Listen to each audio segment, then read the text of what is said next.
The Lion and the Rabbit. A cruel lion lived in the forest. Every day he killed and ate a lot of animals. The other animals were afraid the lion would kill them all. The animals told the lion, "Let's make a deal. If you promise to eat only one animal each day, then one of us will come to you every day. Then you don't have to hunt and kill us." The plan sounded well thought out to the lion, so he agreed. But he also said, "If you don't come every day, I promise to kill all of you the next day." Each day after that, one animal went to the lion so that the lion could eat it. Then all the other animals were safe. Finally, it was the rabbit's turn to go to the lion. The rabbit went very slowly that day, so the lion was angry when the rabbit finally arrived. The lion angrily asked the rabbit, "Why are you late?" "I was hiding from another lion in the forest. That lion said he was the king, so I was afraid." The lion told the rabbit, "I am the only king here. Take me to that other lion and I will kill him." The rabbit replied, "I will be happy to show you where he lives." The rabbit led the lion to an old well in the middle of the forest. The well was very deep with water at the bottom. The rabbit told the lion, "Look in there. The lion lives at the bottom." When the lion looked in the well, he could see his own face in the water. He thought that was the other lion. Without waiting another moment, the lion jumped into the well to attack the other lion. He never came out. All of the other animals in the forest were very pleased with the rabbit's clever trick. The laboratory. Mia's father had a laboratory, but she had no idea what was in it. Her dad always closed and locked the door when he went in. She knew that he used it to do projects for work. He never told Mia what these projects were. One night, Mia approached the door to the laboratory. She stopped and thought, "I wonder what crazy experiment he is doing now." Suddenly, she heard a loud noise. It sounded like an evil laugh. The noise scared her, so she walked quickly back to her room. The next night, her friend Liz came to her house. When Liz arrived, Mia told her about the night before. "Oh, it was terrible," she said. "Why don't we see what is in there?" Liz asked. "It will be a fun adventure." Mia felt nervous about going into her father's laboratory, but she agreed. As always, the door was locked. They waited until Mia's father left the laboratory to eat dinner. "He didn't lock the door," Liz said. "Let's go." The laboratory was dark. The girls walked down the stairs carefully. Mia smelled strange chemicals. What terrible thing was her father creating? Suddenly, they heard an evil laugh. It was even worse than the one Mia heard the night before. What if a monster was going to kill them? Mia had to do something. She shouted for help. Mia's father ran into the room and turned on the lights. "Oh no," he said. "You must have learned my secret." "Your monster tried to kill us," Mia said. "Monster?" he asked. "You mean this?" He had a pretty doll in his hands. The doll laughed. The laugh didn't sound so evil anymore. "I made this for your birthday. I wanted to give it to you then, but you can have it now. I hope you like it." The report. Lee sat among the books at the library and thought about his group project. They had to turn it in soon, but he hadn't even started his part. Jack and Claire were in his group. They had worked hard. They were also very smart, and Lee didn't want them to get a bad grade. Jack did the report. He wrote a lot of very good sentences and described things with great adjectives. Claire drew a nice map of the stars. Now Lee needed to do his part of the project. Well, I suppose I need to start my model, Lee thought. Making a model of a planet was really hard. Lee tried to read several books, but he couldn't comprehend any of the charts. "We're going to fail because of me," Lee said. He put his head down on the table and said, "I wish I could see a planet instead of having to read about it." Suddenly, there was a bright light. Lee was pulled from his chair, through the roof, and right into a strange ship. "Hello, kid," said an alien. "Did you ask for help?" Lee told the friendly alien all about his project. The alien agreed to help Lee solve his problem. "First, we'll fly through space to view the universe. Then I can help you make a model of my planet." Soon they were going through the clouds. They passed the moon. Then they viewed Mars. Lee was very excited. Instead of a bad grade, his group would have the best project ever. "It's time to go home," the alien finally said. On the way back, he helped Lee make a model of the planet Mars. Soon they were on Earth. "Thanks," Lee said. "My model will be awesome." Then he took his model and said goodbye to his new friend. The Dog's Bell. John's dog was a bad dog. He bit people frequently. John had great concern about this. It was not an appropriate way for a dog to behave. His friends in the village always expected the dog to bite them. The news about John's dog spread through the village. None of the people wanted to go to John's house. John tried to instruct the dog to behave, but it never worked. He tried to be patient and teach the dog to be calm. That also didn't work. John didn't want to punish the dog. "How will I stop my dog's bad habit?" John asked himself. John's friend came to talk to him about the issue.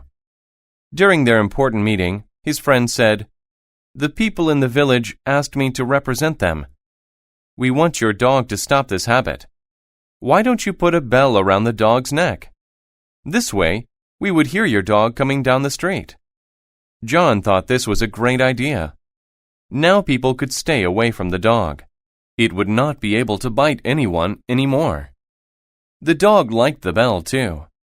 People looked at him when they heard his bell. This made the dog very content. He liked the song the bell played when he walked. One day, John's dog strolled through the village and met some other dogs. He expected them to want a bell like his. But they laughed at his bell. They said the bell made people avoid him. John's dog shook his head. "No, they look at me because they like the bell." The other dog said, "You have the wrong idea of what makes you popular. Of course they like your bell. It tells them where you are so they can avoid you. You aren't able to bite them anymore. You see, being popular isn't something positive when it's for the wrong reason." The Jackal and the Sunchild. A jackal is a wild dog with a big black back. It resides in the desert. But how did the jackal get his black back? This was how it happened. One day, the jackal saw a girl. She was sitting upon a rock. She was not a normal child. She was a rare and beautiful sunchild. She was bright and warm like the sun. The child saw the jackal and smiled. She said, "Jackal, I have been relaxing on this rock for too long. I must get home soon. But I am slow and you are fast. You will likely get me home more quickly." Then she requested, "Will you carry me home? If you do, I'll give you a gift. This necklace belongs to me, but I will give it to you." The wild jackal agreed. So the sunchild sat on the dog's back. They started to walk, but soon the jackal felt ill. The sunchild was very hot on his back. The heat was hurting his back very badly. I made a terrible error in judgment, he thought. He shouldn't have agreed to carry her, so he asked her to get off. But she did not. The jackal's back continued to get hotter and harder. He had to get away from the sun-child, so he made a plan. First, he ran as fast as he could. He hoped the sun-child would fall off, but she did not. So when the sun-child was looking at the sky, not aware of the jackal's next plan, he jumped into a field of flowers. As a result, the child rolled off his back. The jackal ran away. But the sun-child left a mark on the jackal's back, a visible black mark. Ever since his experience with the sun-child, the jackal has had a black back.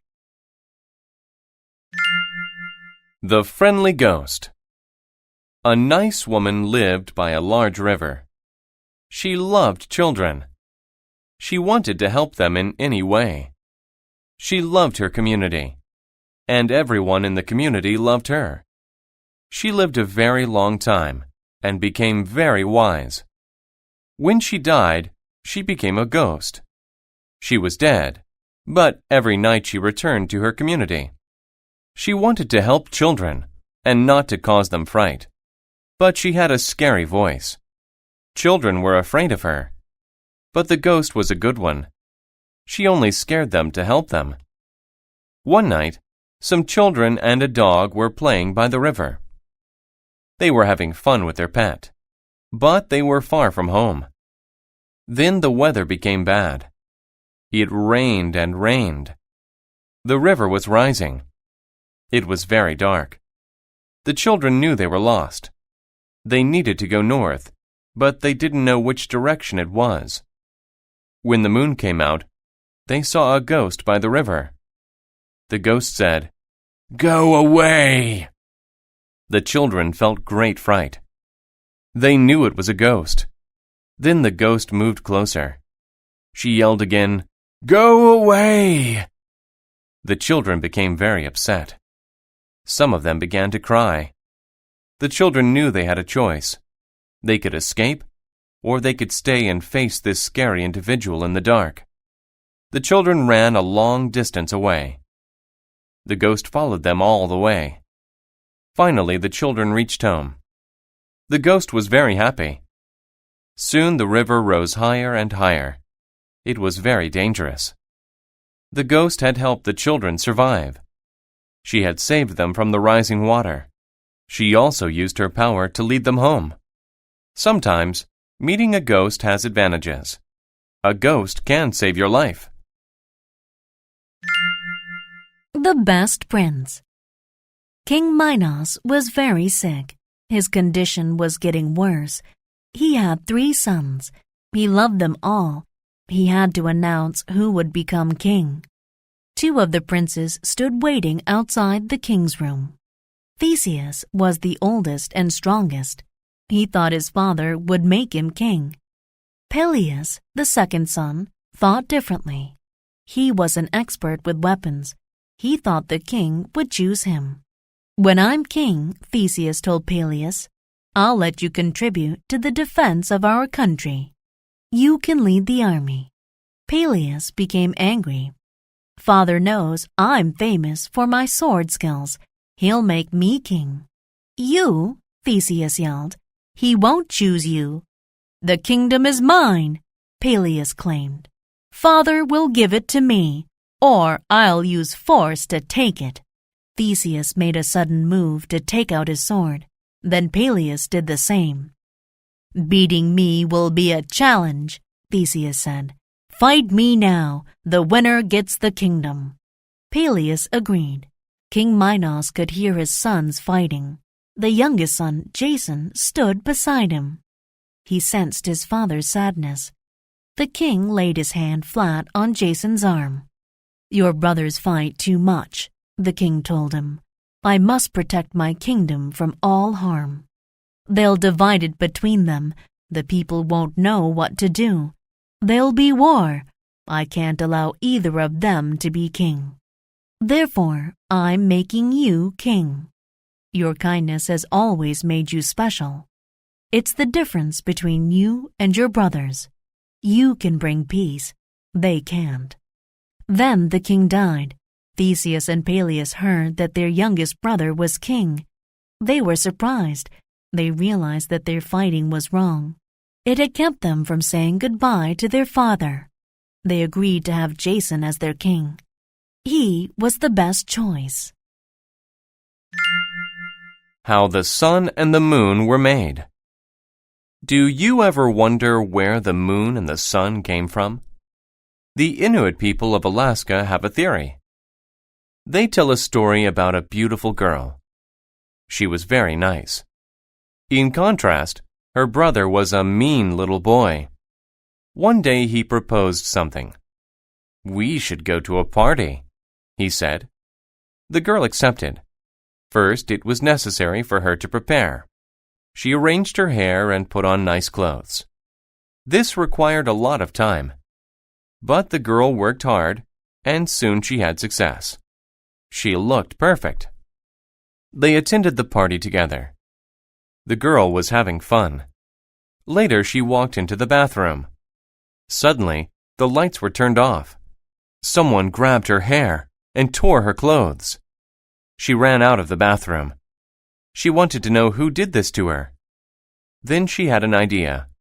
She fixed her hair again. This time it was even more beautiful. She even balanced beautiful jewels in it. She wanted to encourage the person to grab it again. She put black dirt in her hair. The purpose of this was to catch the person. She went to the bathroom again, and it was the same pattern. The lights went off, and someone grabbed her hair. When he released it, his hand was black. The girl returned to the party. She knew there was only a single person with a black hand. When she saw that person, he was very familiar. It was her brother. He ran into the woods. The girl ran after him. They both carried fire so they could see in the dark. The smoke went into the air. As they ran, they grew. They became huge. Then they went into space. When the girl's fire went out, she hung in the sky. She became the moon, and her brother became the sun. They chase each other forever. The starfish. Last summer, I took a trip to an island. I had a lot of fun. I sat and watched the waves and listened to the ocean. I learned to identify birds. I discovered pretty things and enjoyed the taste of new foods. It was a very nice time. One evening, I took a pleasant walk by the ocean.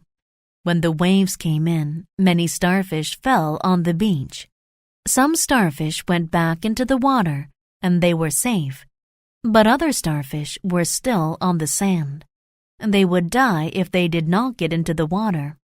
There were many starfish on the beach that night.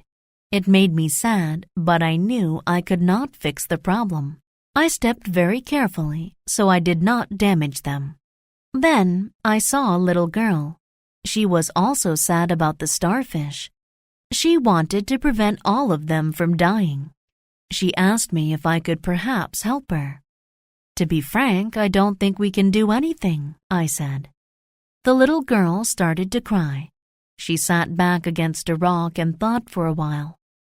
Finally, the emotion was gone. She stopped crying and stood up. Then she picked up a starfish and threw it into the water. "What are you doing?" I asked her. But she did not answer me. She just threw as many starfish as she could.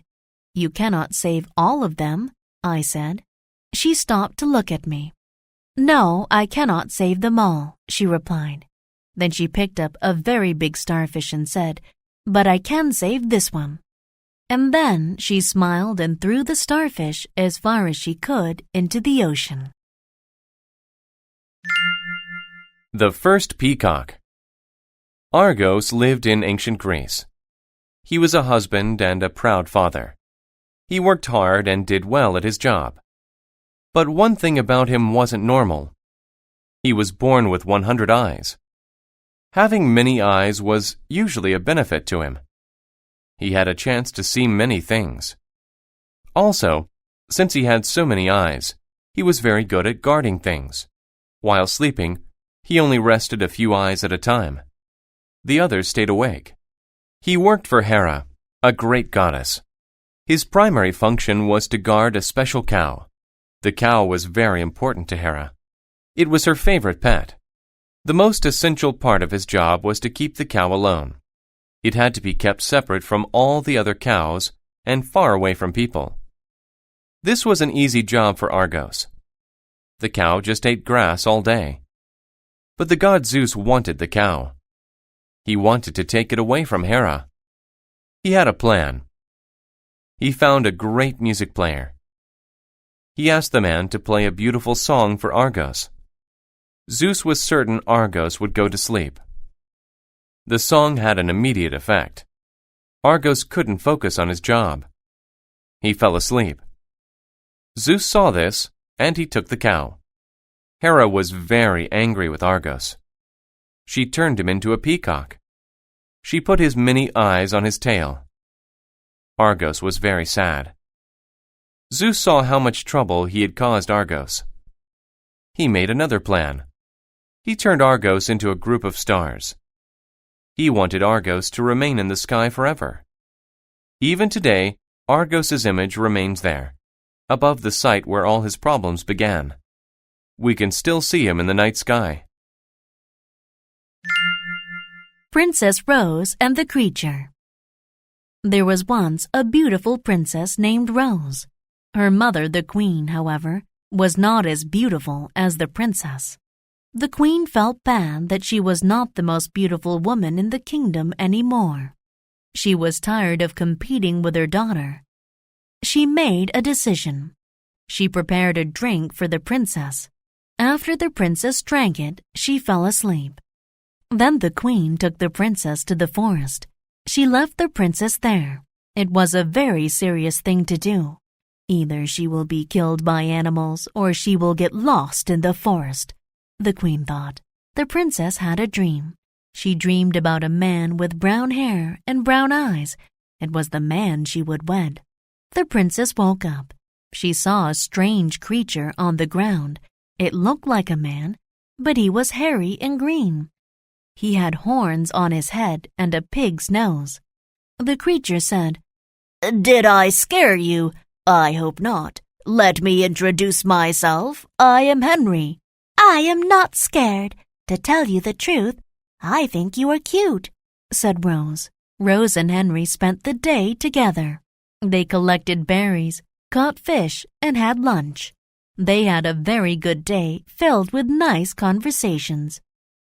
"Rose, I have to go home," said Henry. "My ship will sail home soon.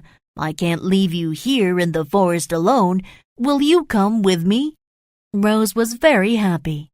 She gave Henry a kiss right on his pig nose. As soon as she kissed Henry, he began to change. His pig nose turned into a man's nose. His horns and green hair went away. Standing in front of her was the man Rose had dreamt about. Rose and Henry were married, and they lived happily. The Crazy Artist. Fraunhofer was the best artist in the world. Everyone loved him. The quality of his paintings was very high. He always used the best materials. He made a big profit from his paintings. He had delicious meals with his rich neighbors. He taught art classes. Life was good. Then his attitude changed. He stopped selling paintings and teaching. He tried a new method of painting. He stayed alone in his apartment all day. He worked all day and all night, rarely eating. Soon Fraunhofer became very thin, but he kept working on the same paintings for many years. He worked as hard as he could. Finally, he finished the painting. He was very happy and invited other artists to see it. "I want your professional opinion," he said. He wanted them to judge it and compare it to other paintings. Everyone was very excited as they went up the stairs to his apartment. Fraunhofer was excited to show his painting, and the artists were excited to see it. "They'll love it," he thought. But they did not. They were surprised by his painting. There was no white anywhere. Fraunhofer filled the whole painting with lines and colors. There was no space for a normal picture. It was full of strange shapes. It looked bad to the other artists. He used symbols, and they didn't understand them. They thought it was terrible. "Why did you paint this strange picture?" someone asked. They didn't understand its beauty. But after some time, many people began to like his painting. People wrote articles about it in magazines. They said it was his best work. They loved his strange symbols. They loved his strange colors. Fraunhofer's painting reminded everyone that just because something was new didn't mean that it was bad. He also helped them to realize that sometimes it takes people a little time to understand great things. The Farmer and the Cats. Arthur was a responsible farmer, and Maria was a nice lady. But they were poor. They owed the town lord money for their land. One summer, their farm burned. One structure caught fire, and most of the animals ran away. Only the cats stayed. So Arthur and Maria had to bring in their crops without an animal's help. On a fall day, the Lord demanded his money. Arthur asked if the Lord could wait until he brought in his crops. The Lord was angry. He raised his hands high and yelled, "Pay me by the end of the week. If you don't, I will increase the money you have to pay. I might put you in a jail cell." So Arthur and Maria worked until there was blood on their hands. They finished 4 lines of corn and went to bed.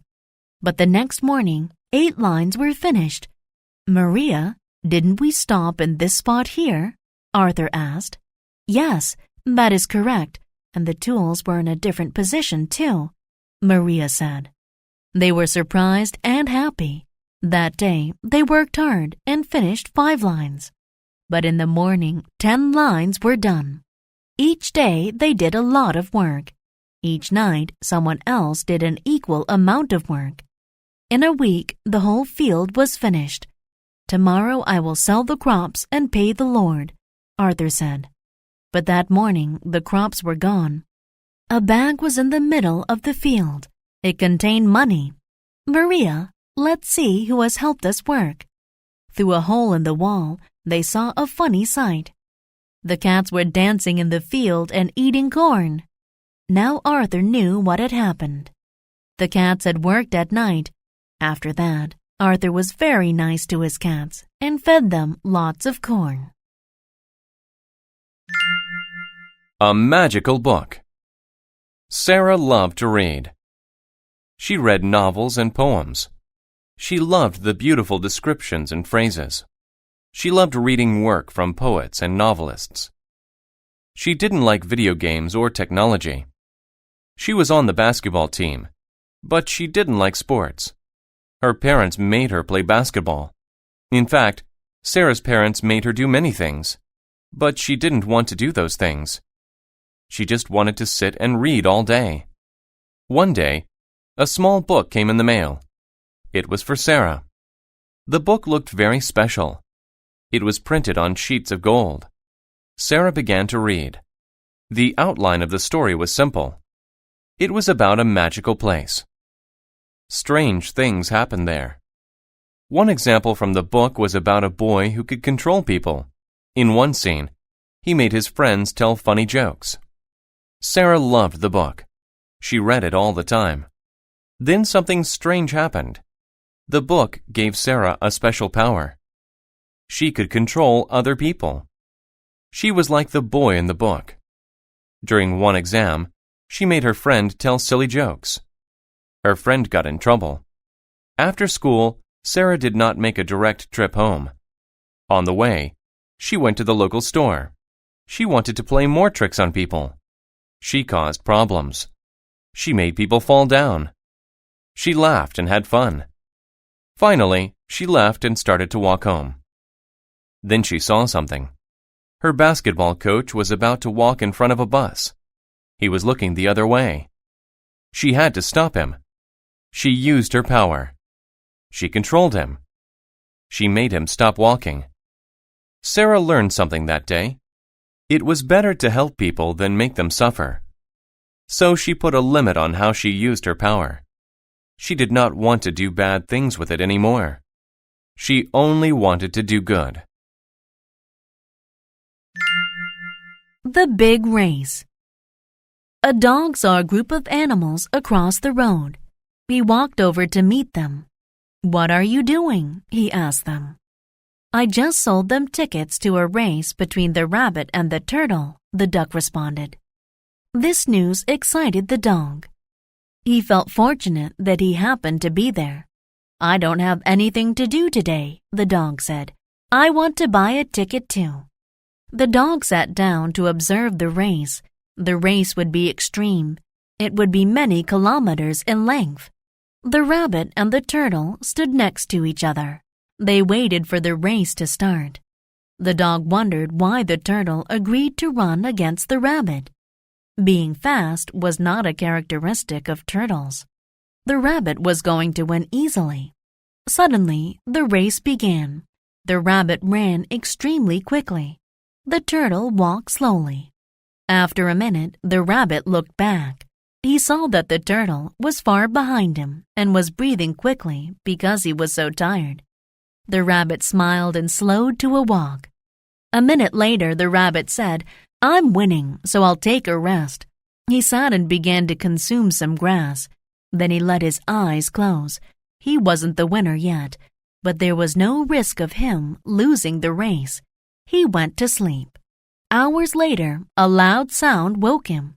All of the animals were yelling and looking at the field. He felt fear for the first time. The turtle was almost at the finish line. Now the rabbit realized his mistake, but the race was over. He gave the turtle an opportunity to win, and the turtle took it. The duck handed the turtle his prize. It was the happiest day of the turtle's life. The dog was happy for the turtle. He isn't fast, the dog thought, but he tried his best and did something great.